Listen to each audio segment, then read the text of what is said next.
Papakuha ko ha, para maniwalang nagpagupit ako. Ilang anak ko na yung hiningaan ko naman. 1,000. Ngayon lang natuloy. Loloko mo naman kami, mama.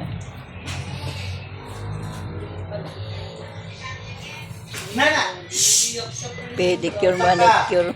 Magkano ba yan? Basta 1,000 lang, kako. Hanggang doon ako natulog dyan sa bahay namin dyan. Kaso mo walang tubig dyan.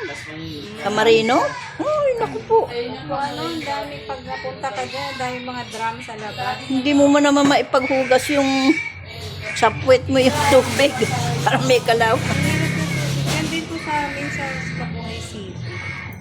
Pero ngayon daw, meron na dyan. May schedule. Schedule sa Anong oras? phase 3 sa gabi, alas 12 hanggang alas 4. Ayun, di ba ganda? Pero supro naman puyat.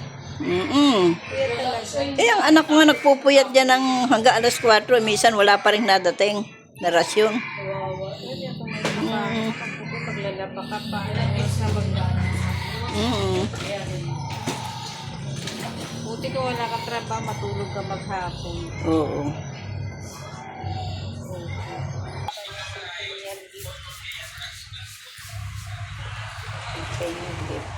Ang galing naman. Sa pagkain, alam mo ba yung sakit? Sa pagkain talaga yan. Ano yun po December 15 siya na 100. December 15. Tapos nag-claim niya yung centennial gift niya. Magkano nakuha niya? 100K po. Ang galing. Tapos may mga flowers pa. Sino nagdala? Mga barangay? Sa probinsya. Sa probinsya. Oo. Mabuti pa nga sa probinsya. Madaling ma-aproban eh. Ano kay ma'am? Eden? Dito sa ating clinic lang eh, pahirapan pa. Wala nga kahit pension yun. Senior.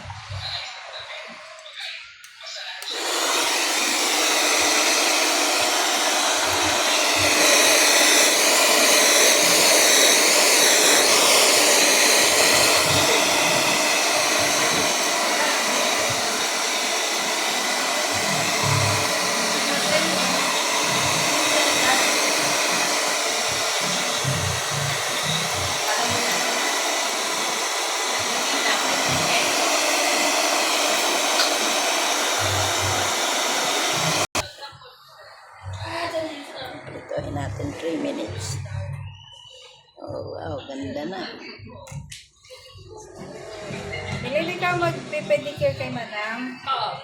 Yan. Tapos na ang aking. That's it.